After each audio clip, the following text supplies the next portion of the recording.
Hello, everyone, and welcome. I hope you had a great weekend, and it is Monday. I hope you had a great Monday. I had a great Monday, and we have a very special show planned today. We do have some technical glitches that we're working through, but we are planned to talk about willpower. Now, our guest speaker is Dr. Doug Lyle, and he came on, and he's having some difficulty with his internet. He is currently working on that as we speak. But we're going to, as the old saying goes, the show must go on. So when you think of willpower, I think of, struggling through something or having to overcome indulgences or impulses or the like. And so we all deal with this whole issue of willpower. So Dr. Doug Lyle is going to help address that tonight. But before we get to him, I want to bring on my friends and colleagues who's here with me all the time. First, we have Dr. Celeste Palmer. She's a board-certified pediatrician, and she is an Cornell nutrition scholar, and she utilizes nutrition medicine as well as standard traditional medical therapies for treating her patients and helping them improve their lives and overall well-being.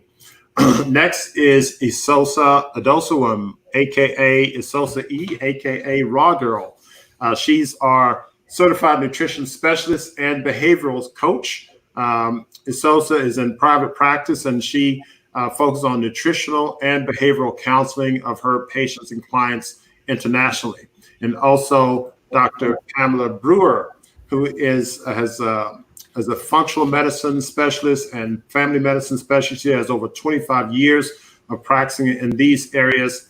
She utilizes traditional and holistic medical approaches to help her patients improve their health. She is the medical director for the Center for Wellness and Healing here in Houston, Texas. Welcome, guys. Welcome back. Another Monday night. How was your weekend? Pretty good. Pretty good. Okay, wonderful. Now, as I mentioned to our audience, Dr. Doug Lyle is having some difficulty with his Wi-Fi. He's working on it. I've got him, he's going to call me on his phone as soon as he gets things going. So as we often do when we have difficulty with a guest, we do what? We stand in and we talk about this. But I was going to do this anyway before Doug had problems with his internet. The question about willpower. So that's when you hear the word willpower, what comes to mind and how do you deal with that concept? First of all, in the abstract sense, and also from an application standpoint? That is a term that I actually don't like to put on myself or put on my patients because it makes it sound as if you don't do everything perfectly, then you failed. And that is going to lead you into kind of the spiral of, I can't do this.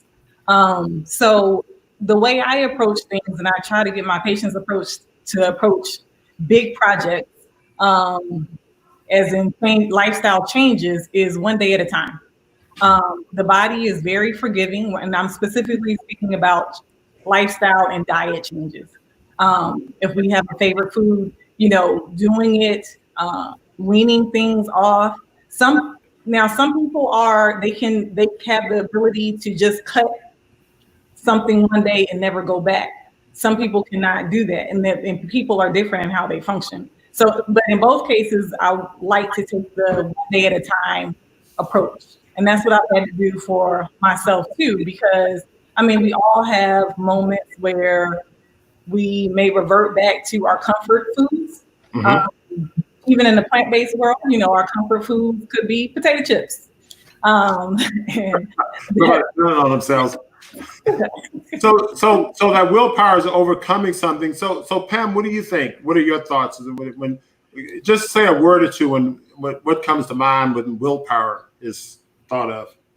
Well, I just like to encourage my patients. When you take things away, I'd like to, replace it with something, because you don't want to hear just no's, but you want to hear what, the positives. So, you try to, as far as diet, to encourage, if they're craving things like salty, crunchy things, try to replace perhaps crunchy items, crunchy vegetables, or that can take the place. perhaps, making or having access to dehydrated seeded crackers or of that nature. If they have sweet cravings, trying to replace those sweet cravings with, some foods that maybe are sweetened with fruits, because I encourage them I tell them after not eating any sweets or sugar products, that after approximately 2 weeks, a week to 2 weeks, usually you don't crave it as long as you don't get a taste for it. So something like fruit will be very pleasing. But if you're accustomed to highly concentrated sweetened foods and sodas and things like that, fruit is not going to taste sweet and pleasurable. So I like to replace things in that way, as far as willpower and as far as exercise. There's some other tips I have for exercise. I don't know how long you want me to No, keep going. That's fine. Keep going. That's great. Okay. As far as exercise, we need encouragement. And so sometimes, looking in the mirror and putting on some type of clothing that you want to wear, or whether it's a swimming suit or something, engaging yourself. So when you're motivated to eat, some of the things that you don't want to eat or you don't want to exercise, you can kind of, just to try to think of your goals or what how you want to look, or where the areas you want to achieve with your body. Always encourage exercise, things that you enjoy, because, you don't want exercise to be a drudgery. So if you like to be outside, maybe something in a park or environment, or walking or riding a bike, or if you don't care to be outside, it could be other things, could be a dance type of exercise, it could be yoga and stretching if that helps with relaxation, but exercise doesn't have to be a drudgery, but could be something that you find that calms the spirit, as well as tones the body and gives some cardiovascular stimulation. Wonderful, wonderful. And you also get some feedback from exercise, because the adrenaline and endorphin levels help you comply with things. It's also, what are your thoughts? I see Dr. Lyle is backstage, and we may have a connection real soon. But what are your thoughts on willpower? When I think of willpower initially, I think of sort of struggling against the natural wiring of habits and the way your brain is already working. And the ideas of willpower and self-control to me are short-term fixes and not long-term. They're short-term strategies and not long-term fixes for the actual problems.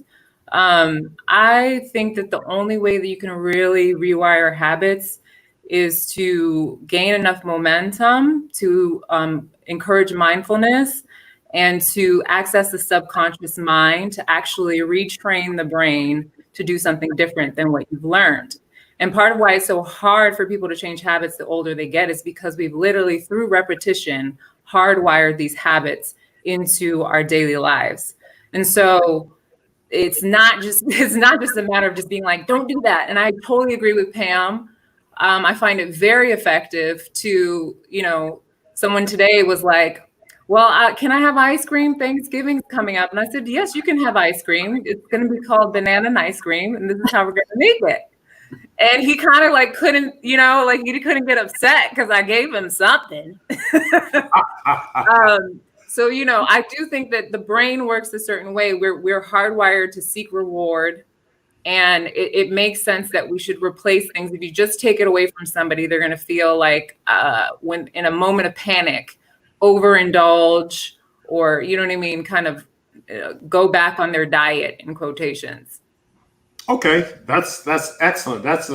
These three elaborate explanations. Again, and I think of willpower, as I said at the outset, is kind of struggling against something, and I think we have to adapt and find ways around that. So, while we do have Dr. Lyle, he and I were working on a workaround. So he is backstage, and I think we're almost ready to go. So for our guests out there, Dr. Douglas Lyle, many of you may have read his stuff and seen his things online. Dr. Lyle has been a clinical psychologist at the True North Health Center in Santa Rosa, California for over 30 years. He has published numerous articles in the scientific literature. He is the co-author of The Pleasure Trap and is in private practice conducting psychotherapy at True North Health Center. Delightfully candid and warm, Douglas Lyle is one of psychologists' most innovative and curious minds, deeply dedicated to exploring the mysteries of the human behavior from fresh, uncharted waters. His research in evolutionary psychology and its impact on health, happiness, and the pursuit of pleasure is generating critical acclaim. Dr. Lyle is a graduate of the University of California at San Diego, summa cum laude. He received the President's Fellowship and was a DuPont Scholar at the University of Virginia, where he completed his PhD in clinical psychology. He was then appointed lecturer in psychology at Stanford University and was on staff at the National Center for Post-Traumatic Stress Disorder at the Veterans Affairs Hospital in Palo Alto, California. Dr. Lyle worked as a forensic psychologist for the criminal justice system in Dallas, Texas, and as a consultant for the National Institute of Health clinical trial on cognitive therapy for recurrent depression at the University of Texas Southwestern Medical Center in Dallas. Dr. Lyle lectures nationally to health professionals on topics including evolutionary psychology, cognitive therapy, lifestyle modification, relaxation, and stress management, and weight loss. So without further ado, Dr. Lyle, welcome.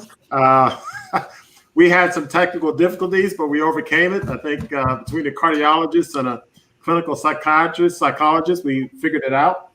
And welcome, and sorry for the difficulties earlier. I don't know if it's the platform we're using or not, but anyway, how's your weekend going? How'd your weekend go on your day? All good. I'm sorry I didn't send you an update on my bio, so we would shorten it by 90%. Sorry about that, Baxter. That's okay. You know, it's one of those things. You know, I'm really excited to hear you talk on the issues of willpower. We had, and just for the audience to know, we had a few difficulties, technical difficulties. There was an issue with the Wi-Fi, but fortunately, with the platform you're using, you can log on with the phone, and so it doesn't require a special app. And so I'm glad you're able to find the link from your email on the phone. And so we're making it work. You're coming through loud and clear. And so we may have to use that as a backup in the future for some of our other guests. But so again, this whole issue of willpower, Doug, you know, and the session is meant to be a conversation, as I mentioned to you in the email. So it doesn't matter. You know, I want to see those lovely drawings of yours, but that's okay. Next time we'll get them. But tell us about the willpower paradox and help us out with this whole issue. Yeah, interesting problem. Willpower. It's a word that didn't even enter the language until the late 1800s, and so I heard some of the discussion earlier, and people are sort of right on target here. What many of the thoughts that have been shared. There's some. Willpower actually wasn't scientifically investigated until the 1990s, and a major study that sort of clarified our thinking, or actually began to get us some clarity, wasn't published until 1999. So this is all quite new. As important as willpower would be for a topic of sort of personal change and dealing with addiction or dealing with habit breaking, the fact that we didn't even have much of a empirical science on the topic is pretty amazing. The first major study was actually published by Roy Baumeister, and this was a study where people were brought into a laboratory, and they were brought in hungry, so they were already hungry. And when they came in, they were confronted with a choice of, well, they didn't have a choice. They drew a straw out of a hat. And in front of them was a big pile of freshly baked chocolate chip cookies. And the other pile was a plate full of radishes. And they either drew the radish or the cookie. Supposedly the study was on taste preferences. And so the experimenter said, okay, well, looks like you drew the cookie thing. So you sit down in front of the cookies, and I want you to eat these cookies for 10 minutes, and I'll come back in and have you fill out what you thought about the taste. If you got the radish condition, you got to sit in front of a pile of cookies and eat radishes, and with nobody in the room. And it turns out that's pretty stressful for people. So everybody's looking to cheat. They're looking around the room for hidden cameras, which they're there, but they didn't know. They couldn't find them. And some of the people would take the whole plate and put it under their nose and sniff it. And some people picked one cookies up, and one guy dropped one and it broke, and he had to put it back together. So nobody actually broke the rules, but there was a lot of close calls. And then what the study was about, this is one of these amazing things in psychology. From time to time, somebody just has an intuition and they can't tell you why. A lot of us have that. We just have a suspicion that something is true, but we couldn't articulate why we think it's true. And Baumeister or some smart grad student that we don't know the name. That's often the case.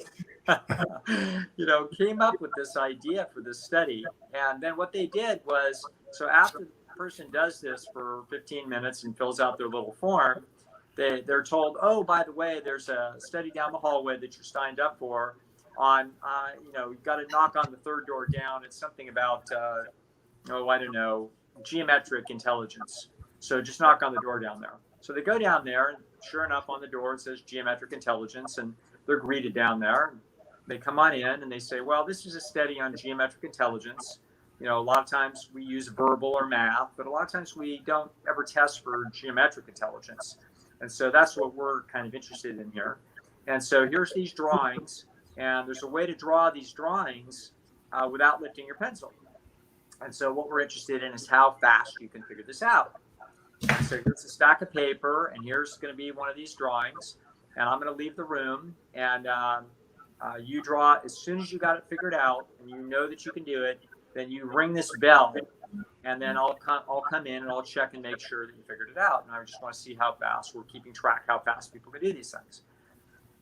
Oh, well, by the way, sometimes a few people can't figure it out. So if you're one of those people that just can't figure it out, then just work as long as you can. And if you give up, then just ring the bell when you're ready to give up. Okay, very clever. So of course, most people aren't going to want to do that. And so what happened, of course, the drawing looks like it could be drawn without lifting your pencil, but it can't. So it's a trick. And so the question is, how long are these people going to go before they hit that bell and give up? And now Baumeister had the intuition that he thought that if you were in the radish condition down the hallway and you'd been frustrated for 10 minutes, not be able to eat those chocolate chip cookies, that he thought that your willpower would be less when it came to this other problem. Now, there's no theory in psychology at the time would have predicted that. So, and there'd be no reason to predict it. It was just sort of an intuitive thing about human stress tolerances, etc. And anyway, it worked perfectly. So it turned out that the people that had been in the radish condition, actually, the average person might go 20 minutes on that drawing before they give up, but these people would only go 10 if they're in the radish condition, and 20 minutes if you're in the chocolate chip cookie condition. This was a fascinating result, and it turned out that there's a series of results that came after it that supported it. It was even been found in dogs, in other words, by tricking dogs into being stressed out like that for decision making, and then giving them a puzzle. In this case, the puzzle isn't a drawing, but it's opening a little toy to get a treat out of it, called the Chug-a-Jug. If you do the same kind of study exactly with a dog, you'll get the same result. Wow. Later, it was found that it looks like essentially what happens is there's an area of the brain that when you're under a lot of cognitive dissonance, you're attempting to make a decision, and if you're being forced into concentrating hard, then what happens is that area of brain probably, it appears on PET scans that it essentially becomes depleted of glucose. So you're sort of going through the glucose. And so as a result of that, you're essentially tired. And they came to call this phenomenon decision fatigue. And so they were able to demonstrate that decision fatigue can happen fairly rapidly. In other words, 10 minutes of focused attention is enough to kind of get you burned out and more impulsive.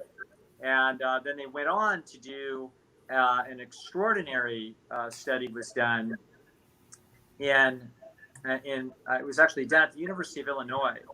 And what they did was that they were studying judicial decision-making of parole boards in Israel. And what they found was that on average over the course of a year, about 35% of people are granted parole. So what they did was they studied the main parole board of Israel that had these very, very highly respected people that make those decisions. So these people had an average of 22 years experience of making these decisions. These are ex-judges, wardens, psychiatrists, and these are people that are eligible for parole, and they've had good records. And so, as I said, on average, 35% over the course of a year will be granted parole. What these researchers did was very interesting. It's one of my favorite kinds of research, which is archival research. So archival research is you go back into records with a theory that nobody thought of, and you go test the existing record and see what's there. It's beautiful because you don't have any way to put bias into the study. You just go find out what the numbers say. And what these guys did is they went back, and what they did was they took all the decisions for a year, like 1,000 of them, over the course of a year from this board, and they plotted them on a time graph of one day. So they said, okay, here are all the decisions that took place at 8 a.m. Here's the decisions that took place at 9. Here's the decisions that took place at 10, etc. And of course, if there was justice, what we would find is that it wouldn't make any difference when your case was heard. Whether it was heard at 9 o'clock or 3 o'clock shouldn't make any difference.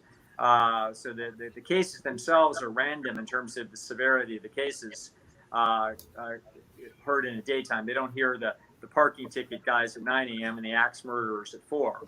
No, it's all randomly distributed. So over the course of a year, what we find is that there's no difference in any time section as to the severity or of the crime or the quality of the applicant.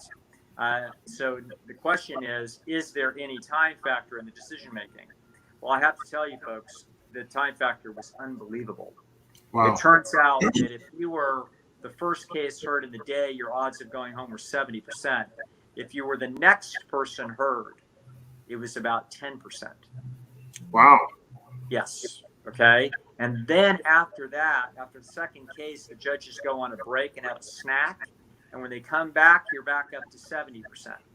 Wow. If you're heard right before lunch, you're down to 10%. After lunch, you're back to 70%.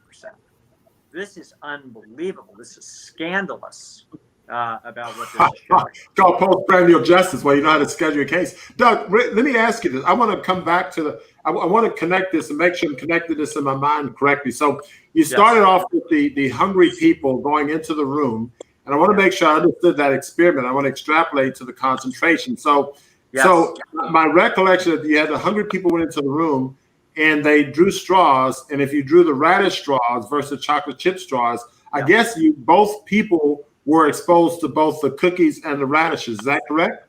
Right. Okay, so basically you were tempted by the cookies if you drew the radish, and if you drew the cookies, you just ate the cookies. You got it. So then they took that group in another experiment, and then they said, okay, we're going to have you do this drawing experiment, and we know that it can't be done. We want to see how long you try. Yes. And the one who had to focus on the radish did not try as long as the ones who had the cookie. So now, am I understanding this correct? Meaning that, so the concentration, or whatever we want to call willpower, to overcome eating the cookies over the radish, is depleting the glucose in this part of the brain. I forget which part you said. Yes. Which kind of depletes your willingness to kind of think about things and work through things, which then connects to the judges, who after breakfast is fresher, I guess, in this part of the brain, and they're gonna think through things more, and you have a better chance of going home, as opposed to later on they say, I don't want to think about it, and if they don't want to think about it, say, okay, go to the slammer. That's it. You got it. That's fascinating. That's now. What part of the brain is this? And give us a little biochemistry here, because Can I ask a question? Yeah, go ahead. Doug, does this have anything to do with dopamine levels? I don't think it's dopamine in this case. In this case, Okay. certainly the dopamine's involved in addictive processes and luring people into the trouble all over the place. You're absolutely right on target there. That's probably why it was so frustrating to have the radishes in front of you and not to eat the cookies, Right. because even looking at those cookies starts firing off dopamine. Right. So, but in this case, what we're interested in is the fatigue that the brain finds after it's focused for, very hard, particularly under cognitive dissonance. So your brain just going about doing your business in a given course of events in a day isn't being fatigued in this way. But when you have to go back and forth in your mind between two alternatives and you're really trying to weigh them, in this case, I think it stressed the people out in the cookie study because they really wanted those cookies and they're looking to cheat and they're looking all over the place and they're having to consider the embarrassment if in fact it's a trap, and then they did eat the cookie. So it was actually fairly stressful and enough to essentially exhaust them in a minor fashion. The judges definitely, could you close that door? No, my mom's door.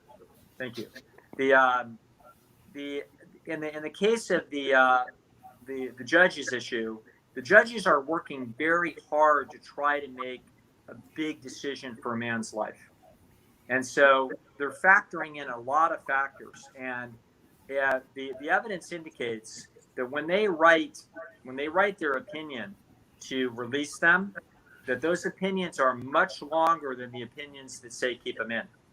Which it indicates, it isn't an indication of, oh, well, they knew he didn't qualify, because the truth of the matter is, as we can see, it was the time of day that was the major factor, not the case factors. So, and in this case, it's the food. How recently was it that the judge got a break and got some food? And so those judges are actually making the kinds of decisions that are mentally taxing for people. And as a result of that, they're in trouble pretty quickly, and they're quickly defaulting to a super easy decision, which is just to say keep them in. And those decisions were very short. Yeah. But Doug, I don't want to. There's a D Park 1240 asked a question. I don't want to mix in another issue, but I think there's some relationship to some extent, or maybe you can help us with it. He has our cravings for something sweet or salty specific to vitamin deficiency. So I don't want to just address that in and of itself, but the question of itself brings the whole issue of, what if I'm going to give you a hypothetical question. What if I give you a group of people who've gone through a raw detox or been to True North, did the water fast and cleanse? Yeah. Then you put them again, the radish and the cookie, and then the experiment after that. So what the question talks about vitamin deficiency, or I should say nutrient deficiency. And so what part of this so-called natural phenomenon is a nutrient deficiency, whether it's with the people with the cookies and radishes or the judges, related to their inability to then carry on? I hope that question's not too. No, it's not. I actually think there's more than one thing involved, and that is that it's likely. I think mostly the most important thing is how well does that body recover the glucose in the brain that's being burned up? Essentially, how healthy is the system? Do we have a good cardiovascular system? Do we actually have a liver that is working really well and is not essentially sluggish in its response because the person eats a really high-fat diet and they don't exercise? So what's been found subsequent to these investigations was that when people, when they begin to exercise and they begin an exercise program, it turns out that their ability to withstand these tests improves. So in other words, and we think, but we don't know, that it has to do with the fact that they kick out glycogen more effectively, and that they've got better, basically cardiovascular circulation. They're just a better organism, and then when you put them under stress, they don't cave as easily. So that's why, you know, all parts of this are important. Also, as you all know, if you eat super high fatty foods, you're definitely going to fatigue the system. And so it's also the case, as we know, that if you put unprotected sugars in the system, you will quickly improve the blood sugar, but then it's going to get more turbulent and it's going to come down more quickly afterwards. So the best kind of foods to be putting in to essentially support willpower from this perspective are going to be complex carbohydrates. They're going to have a nice, slow, regular, steady support of the blood sugar levels. And so that, and a person that is eating a diet like that and exercising and getting enough sleep, that individual is going to have the best tools available to them to withstand these kinds of stressors. I know all of us that have worked with patients, we will hear funny little things, and we'll see it in ourselves if we're careful, that just about the time you're about to make an impulsive decision, some self-indulgent impulsive decision, we're a little fatigued. It's not like we're super stressed necessarily, but we're just ready for a little break. And you know what? Somebody puts some junky thing in front of us right about then. That's about the time that we take it. And interestingly enough, it turns out that in a very interesting finding by somebody else, I don't know who all these parties are, that this can be found, a lot of this research can be found in Roy Baumeister's book called Willpower. I think it was written about 4 or 5 years ago now. So very, very nice book telling about the odyssey of many of these studies, as not just his own, but others as well. But one of the things that they've discovered is that when people are in this kind of state where they've got what they call decision fatigue, they specifically crave sweet, which is really interesting. And we're thinking along the lines that you're talking about, Baxter, or somewhat alluding to, that somehow the system is aware that there's a deficiency there, and they want to recover it quickly. So rather than craving a piece of steak, that's actually not what they crave in those circumstances. Their brain searches around and knows that what they want is sweet, because sweet is going to be something that's going to rapidly support that blood sugar recovery. I like your comment about the exercise being one of the components. I mean, of course, the physiology is there.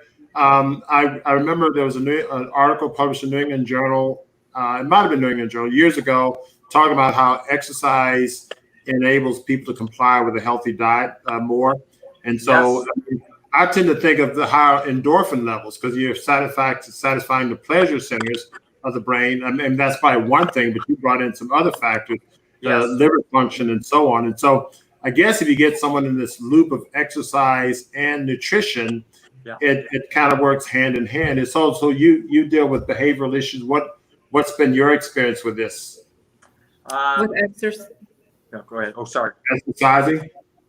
Yeah, with exercising. Yeah, definitely. It's one of those habit loops, like just how Doug was just talking about sleep. Like if you don't sleep, you don't have the energy to exercise. Your brain wants more glucose. You eat crap and then you don't sleep again. And then it just keeps going. But if I can get somebody off of that habit wheel onto the habit wheel of, you know, I wake up and I do my morning ritual and I exercise, then I'm more likely to eat a salad. And then I'm more likely to go to bed and sleep really well. And then the whole thing starts again. So I'm always trying to get my clients on the momentum of that habit loop that's actually going to propel them to the goals that they want. And it sometimes takes some craftiness to get around what they're used to, because you have to remove the visual cues. Like you can't have soda all around your house if you don't want to drink soda. Yeah. So there's various things you have to do to get people to, to comply, and it's really it's about making it easy for people. The reason why they do things that they don't want to do is because they're easy. They don't go to the drive-through necessarily all the time because they feel amazing afterwards and they have the best body. They go to the drive-through because it's easy, it's quick, they don't have to cook. So if I can then somehow create a scenario they can prepare a quick and easy meal that's actually healthy in 5 to 10 minutes, then I've solved the complete problem. You see? Yeah. So I'm always fascinated by this. Yeah, that's a discovery aspect to it, as you mentioned. So Doug, go on. We interrupted, but I think there was. So let me ask you this. So you have these wonderful studies. I guess the next logical progression would be to maybe repeat some of these studies with some kind of an intervention. Has anyone looked at, you guys do a lot of water fasting up at True North, et cetera. Has anybody done an intervention along the lines of what we just discussed, exercise, nutrition, et cetera, that has an impact on this? You alluded to that earlier, I think. The last I knew, exercise was the one thing that you could add to somebody's plate that would actually cause them to improve in these willpower areas. Now, I believe that just as she was sharing, I think that sleep is an enormously big deal. And sleep is suspected as a major issue.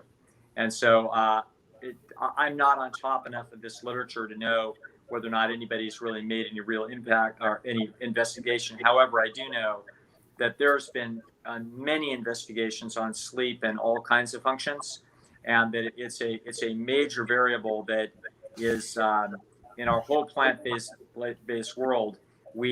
I don't think we talk enough about sleep and exercise. And I have absolutely, I completely subscribe to exactly what she was just sharing, which is that I never heard the term before. Sorry about this. A habit wheel, but it's perfect. It just reminds me of a hamster, just running and doing it right. And this is exactly the description that I have found, which is that many times it's easier to change diet, sleep, and exercise all at once rather than to try to change one of them independent of the other two. And so you can get them all going in the right direction, and they feel so much better, and they do have this sort of momentum. Celeste, you gave an excellent presentation on sleep a few weeks ago. Granted, we don't have a lot of data, but from your research on sleep mechanistically, are there some things that you can kind of pinpoint out of sleep that may help with this in terms of some of the things Doug talked about? It definitely has to be a correlation because of we talked about the hormones that are released while we're sleeping. And so if you are pushing yourself beyond your sleep hours and not going to sleep, then you get the hormones released to tell you that you're hungry. So just with that simple explanation of your hormones, that's going to cause you to be hungry because you're staying up later, and so you get that release that tells you to eat more. So that could be definitely a direct connection. And I have one more thing to say. I see over here Deepak 1240 said honey barbecue is his favorite. Talking about the chips, which is honey barbecue. Okay. Because, and the reason that I speak about chips is because that has been a personal challenge for me. And and I recognize, though, I didn't know the words to put to it, but I recognize that the chip aisle has increased over the last 10 years, right? You have one area of chips, but now you have a whole aisle, depending on which store. Does that mean someone's out to get you, Celeste? No, that means that they're doing that. Something is happening, and they know that people have an addiction to chips. It's something about the crunch. It's something about the salt and sugar mix and the fat mix that is addictive to humans. Right. And then I had gone to a conference and I heard the pleasure trap, and I was like, aha, it makes sense. So for me, empowering with the knowledge of this is how humans, what's how animals work, not just humans. This is how we work, and the industry knows that connection, and they're using that connection. And so then, if we're talking about having willpower, sometimes empowering yourself with information so that you can say, okay, it's not just me and I'm weak, but it's a large study being done against me when I walk in the stores, whether it's the chip aisle, the colors in the store, the smells in the store. As soon as you walk in the store, you're hit with so many different stimuli. And so knowing that is happening so that you can then know how to approach it when you walk into a situation. And one more thing, when I'm dealing with children, it's more, I have to explain to parents, this is happening, and they're responding based on their human side. It's not that they are just it's not that they're craving because this is what the study was meant for them to do. This is what the industry has planned to happen. And they're responding to that. Wow, that's impressive. So I mean, I'm gathering from the group, I guess we need to hit this at multiple prongs. So sleep, exercise, and proper nutrition. So as we design our protocols, perhaps we need to do that. Any insight on that approach, Doug? I mean, you guys do a lot of this stuff at True North. Has this research impacted on how you manage your patients there in True North? Well, unfortunately, what we pretty much do is we educate them as well as we can, get them healthy as well as we can, and then we turn them loose and let them fly away. We don't have a systematic follow-up, and so we will encourage people to find groups to latch onto in order to get more support, whether it's Chef AJ or Engine 2 or the McDougall Group or et cetera. But we ourselves don't really do anything in the way of follow-up there. So this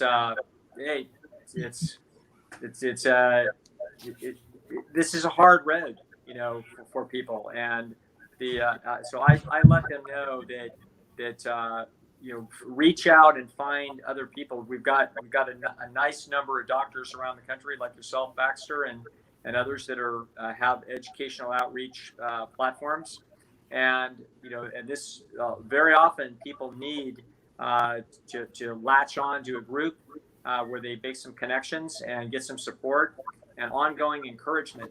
So sometimes it's good to see that some other people that are doing well, and some other people may be struggling, and you may be doing pretty well relative to some, and and yet getting to hear the message that in fact that this is doable, and but it's not expected to be easy.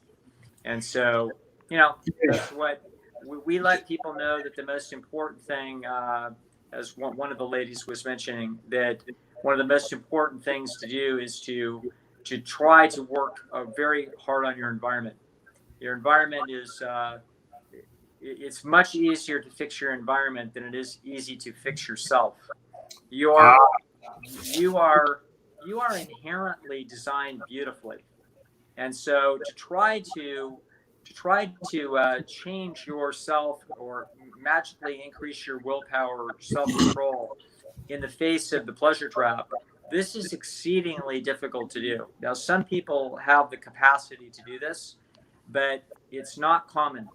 Whereas almost anybody, if we put them in the middle of campground for long enough and just have them eat healthy food, they'll get used to it, and that's what they'll eat. In other words, gotcha. You can eat the food that you were designed, but if you put that next to the modern food and you put it right in your own kitchen, it's going to be a problem.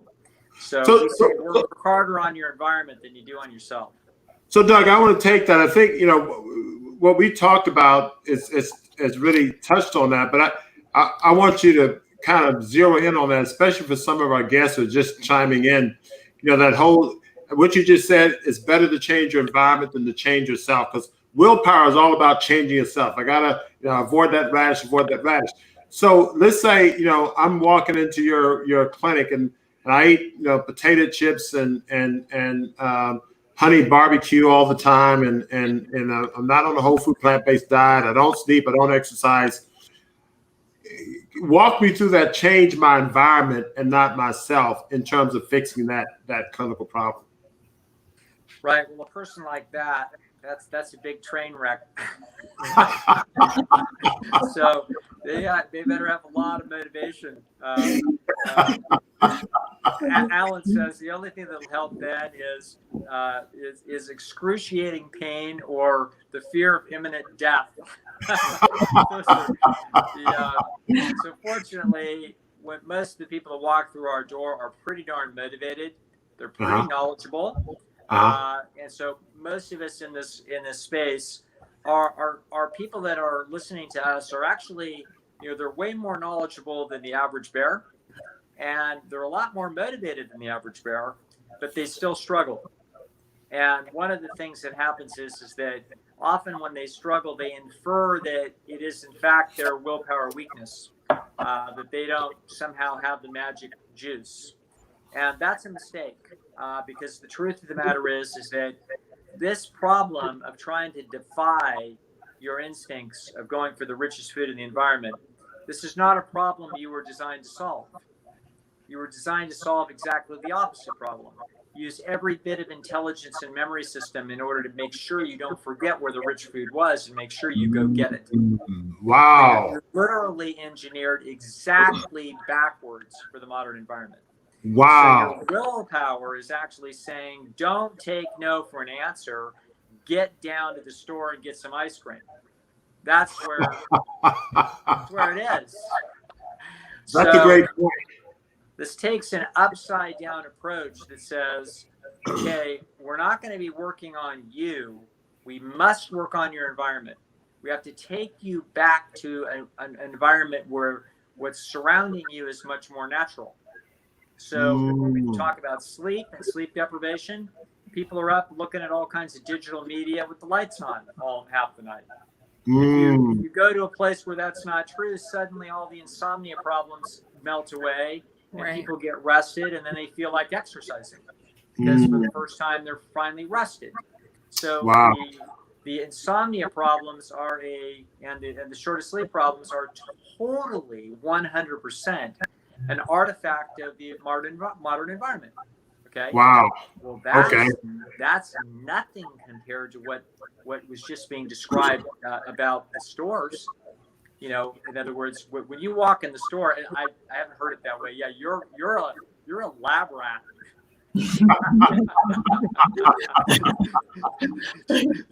they're figuring out how to trap you. There's huge money on the line. How to make. I thought about the chips and why the chip aisles may be bigger. It could be. I was just listening to you. I didn't know anything about that. But you think about, chips are something you can eat on the way home. Open it up. Yeah, that's right. Yeah, and I guess, of course, the sampled nuts, you go through those, and you by the time you get to the cash register, half price. And so but the thing is that that's a great point. I like that comment about environment. That is, that's so on point. So getting rid of and I know Dr.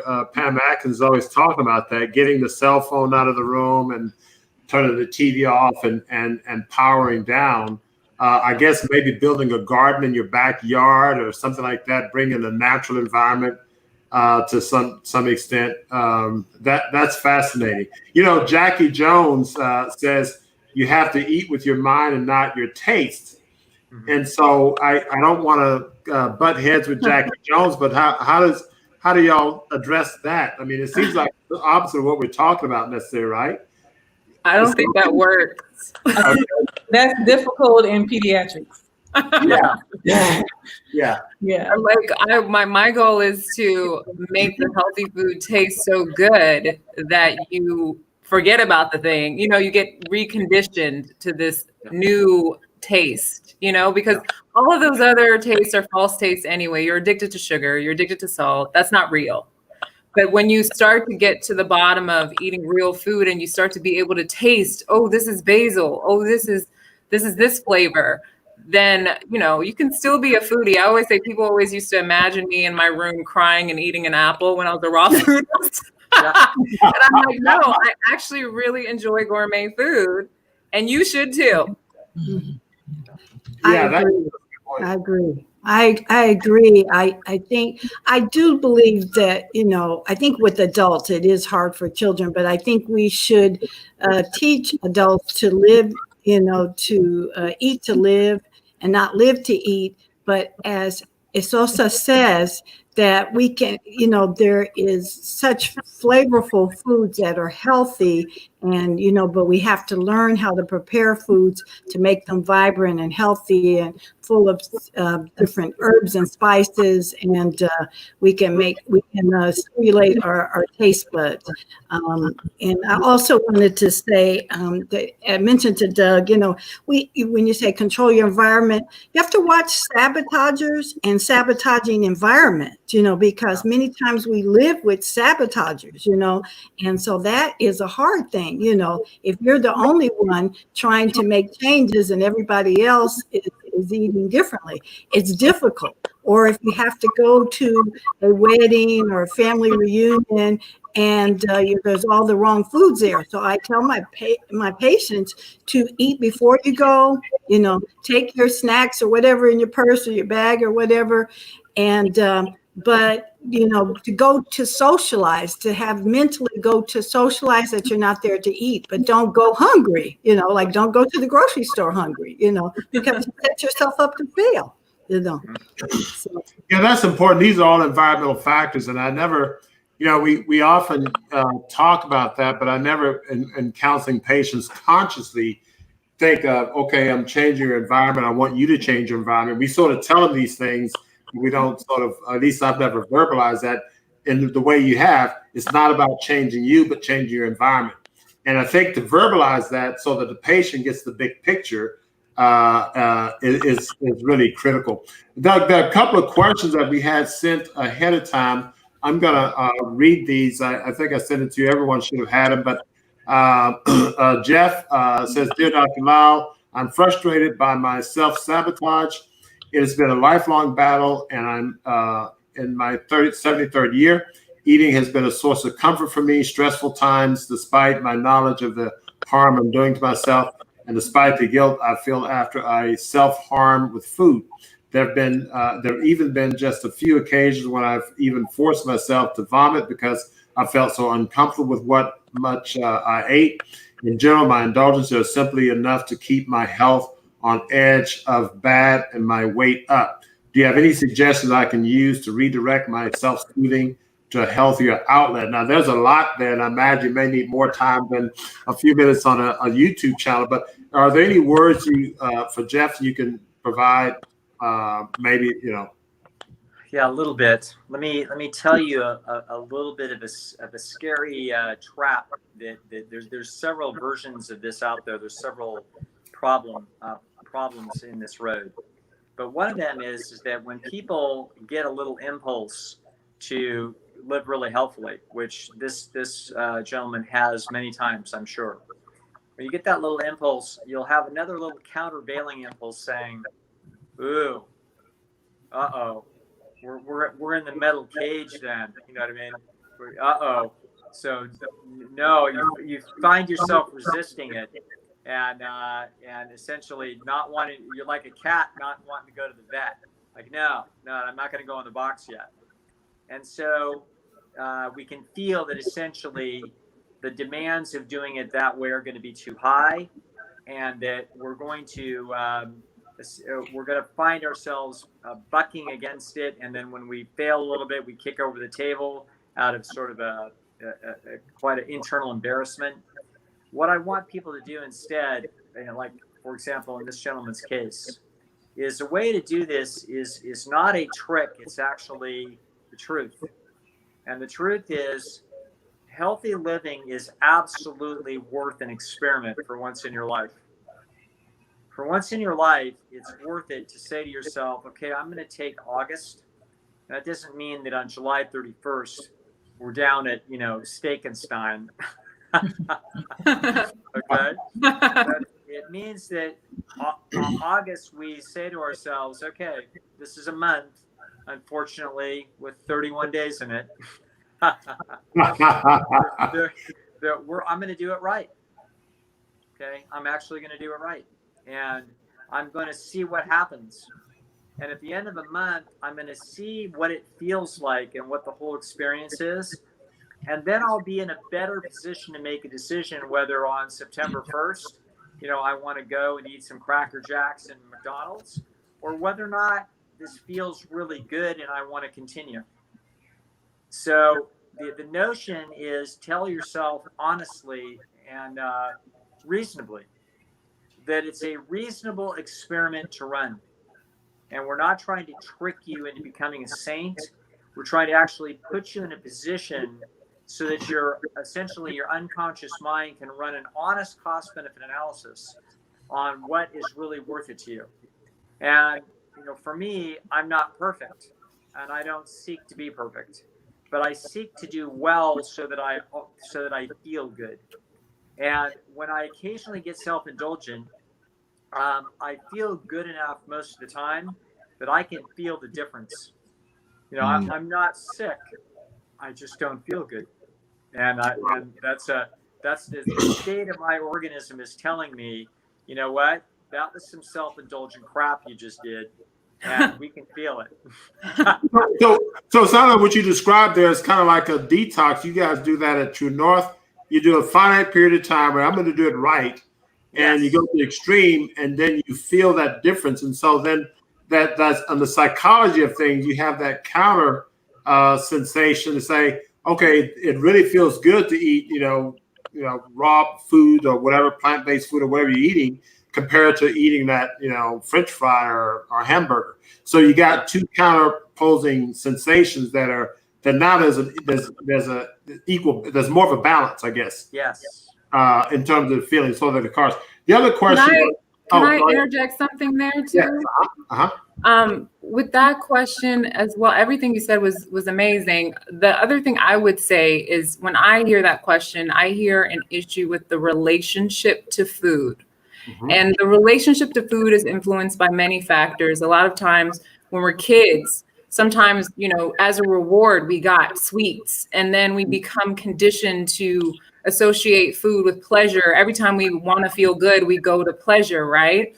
When you have sort of this almost an eating disorder relationship to food, you have to be really careful, because you first need to deal with, why am I trying to avoid the emotion that I'm feeling by eating?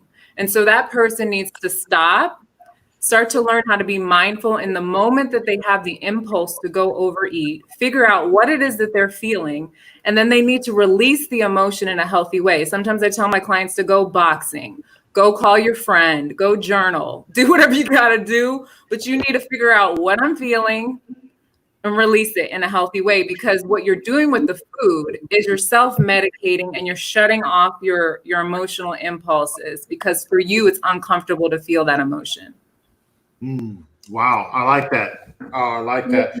Yes. I just wanted to say that, he seems to, at the end, to mention that he would want to have the urge to try to force himself to upchuck or vomit. And so that can be signs of bulimia, and that, can be an eating disorder. And, as Isosa, and I'm sure Doug would agree, that you need the support to know the connection between the emotions and eating and what food means to you. And it means different things to us, comfort, celebration, depression, protection, whatever. But just encourage him to get that support to help. That's important, that the urge to vomit, that kind of pushes out on the edge to something, beyond what some of the usual things we're talking about. So I'm glad you pointed that out. But hopefully, Jeff, this is helpful if you're listening. The other question is Teresa Williams. In my 40s and 50s, I could easily make changes in my diet and follow the doctor's instructions. At 71, it seems impossible to make permanent changes. I will do good for a couple of weeks, fail, do good, fail, get frustrated. Why is change so much harder for me now? So apparently it's implying an age difference. Any data supporting that supposition? I don't think so. I think we're probably looking at the individual circumstances of this particular lady. Mm-hmm. And I think that that's going to be true. At different times of life, we've got more and less motivation for certain things. So I remember watching an interview with Bjorn Borg, who played a set against McEnroe for exhibition, 20 years after, and he said, "I can't believe we did that. Like, I can't believe, because after one set, I'm exhausted, I'm mentally frazzled. I can't believe what me and young McEnroe did back then. And it's like, well, you did it because you were trying to take over the world and be king. But there are different motivations. Anybody else? Now you're just a rich fashion designer. What do you need this for? I think that habits are formed by repetition, and she's just had more repetition. She's just older, so she's had more repetition of those same things. So at that point, it requires deeper work. It's just, it is harder, I think. Sure. That's sure. That makes a lot of sense. Yeah, I just want to encourage her to hang in there, but maybe have a better support, a good support system, friends or others to encourage you, to help you, to talk to. But you have to choose who you go out to eat with or stay home and eat with. And you have to make choices, so you can encourage yourself. And exercise, helps as well. But, at any age, we can make changes, and we don't want to wait till it's a life-threatening reason to make a change. Wow. I'm really glad that, Pam, I just feel like your points are so good, because you forget that some people respond really strongly to community and association. And so maybe just by finding another woman who's in her age bracket, who's like fabulous and living her best life, and becoming friends with that person, she might be able to change her habits. Right. Wow. Well, I've learned a lot. Doug, as we sign off, we are near the end of time. You have any parting words for our panel, our audience? This is wonderful. We'll have to get your book, The Willpower Paradox. Yeah, that's not my book. That's Roy Baumeister. Okay. Yeah, but I did have on my website, which is esteemdynamics.com. It's built around self-esteem, and but on the website, free is access to a webinar that I did called the Willpower Paradox, where they can see the slideshow and hear about the series of studies, because I just talked about a couple of them, but there were a few more that are really interesting. And of course, we know if just to see my art, that's we really must say that website again. I'm going to include it in the chat. It's called Esteem Dynamics. Okay. Like self-esteem, but Esteem Dynamics, just one word. Okay, great. I'm going to put that in the chat, esteemdynamics.com. Yes, perfect. Okay. Anyway, so thanks, everybody. It's been a pleasure. Guys, I'm going to see you backstage. We'll close out in just a minute. But thanks again, Doug and Celeste, Sosa, Pamela, for all your great input. And from the comments, people really enjoyed it. So fantastic, everybody. Nice to meet everybody. Thank you so much. That was so awesome. Thank you. Awesome. Thank you, folks. Well, again, thank you very much, guys. And another great show, in my opinion. I hope you enjoyed it as much as I did. And so this is great. You have a wonderful evening, and we will see you next Monday. We hope you enjoyed this show tonight. If you did, please subscribe, like, and share with all your friends and colleagues. You can find us here every Monday evening at 7 p.m. at Fresh, Natural, and Live. Again, thank you very much, and we hope to see you next Monday.